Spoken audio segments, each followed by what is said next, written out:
Organisational barrier, नाम से ही clear हो रहा है कि कंपनीज के कारण, ऑर्गेनाइजेशंस के कारण भी कम्युनिकेशन में 100 तरीके की प्रॉब्लम्स आ सकती हैं।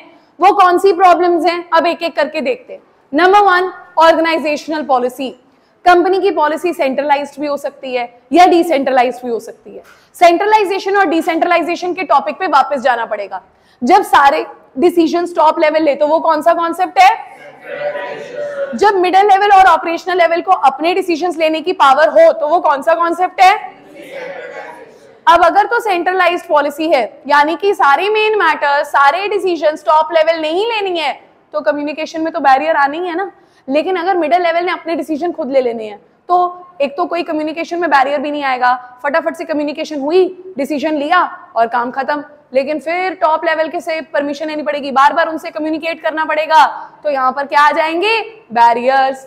If organisational policy is not supportive to free flow of communication, there may be barrier. Okay, second point में क्या लिखना है? For example, in an organisation with a highly centralised policy, यानी कि जहां पर सेंट्रलाइजेशन फॉलो की जाती है, people may not have a free flow of communication, क्योंकि मिडिल लेवल अपनी फ्री फ्लो ऑफ कम्युनिकेशन कर ही नहीं सकती, मिडिल लेवल डिसीजन ले ही नहीं सकती, उसको टॉप लेवल से पहले परमिशन मांगनी ही पड़ेगी। Let's move to the second point, rules and regulations. अगर हमारे रूल्स और रेगुलेशंस बहुत स्ट्रिक्ट हैं, हमें अलाउड ही नहीं है डेविएट करना रूल से, तो भी हमारी ऑर्गेनाइजेशन में बातचीत में बहुत सारी प्रॉब्लम्स आ सकती हैं।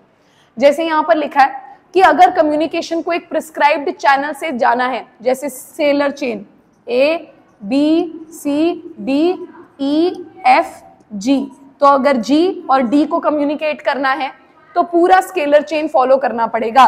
G F से बात करेगा, F E से, A से, B से, C से, फिर एंड में बात कहां तक पहुंचेगी? D तक। अगर ऐसा कोई रूल या रेगुलेशन हमारी ऑर्गेनाइजेशन में बना हुआ है तो बहुत डिलेज आएंगे, बहुत प्रॉब्लम्स आएंगी।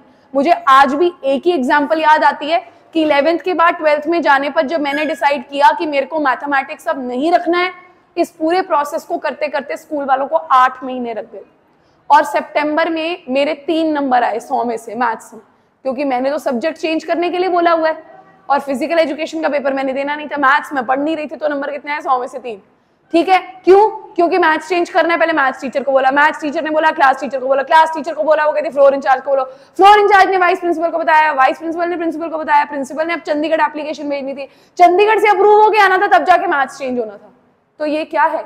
Rigid rules and regulations. ठीक है, चलिए आगे देखते हैं। Complexity in organisational structure. अगर हमारी कंपनी का स्ट्रक्चर, देखो कंपनी का साइज बड़ा होगा तो एम्प्लॉइज बढ़ेंगे, डिपार्टमेंट्स भी बढ़ेंगे। अगर बहुत बड़ी ऑर्गेनाइजेशन है तो बहुत ज्यादा प्रॉब्लम आ सकती है।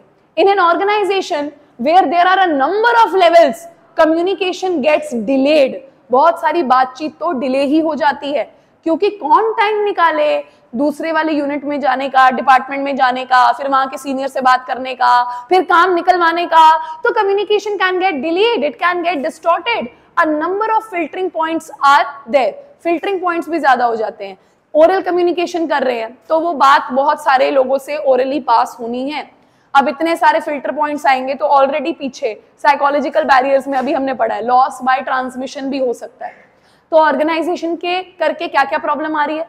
एक तो हमारा ऑर्गेनाइजेशन पॉलिसी डिसेंट्रलाइजेशन है तो ठीक है, सेंट्रलाइज्ड है तो मुश्किल हो सकती है। रूल्स एंड रेगुलेशन, जैसे स्केलर चेन स्ट्रिक्टली फॉलो करना है तो कम्युनिकेशन में प्रॉब्लम आ सकती है।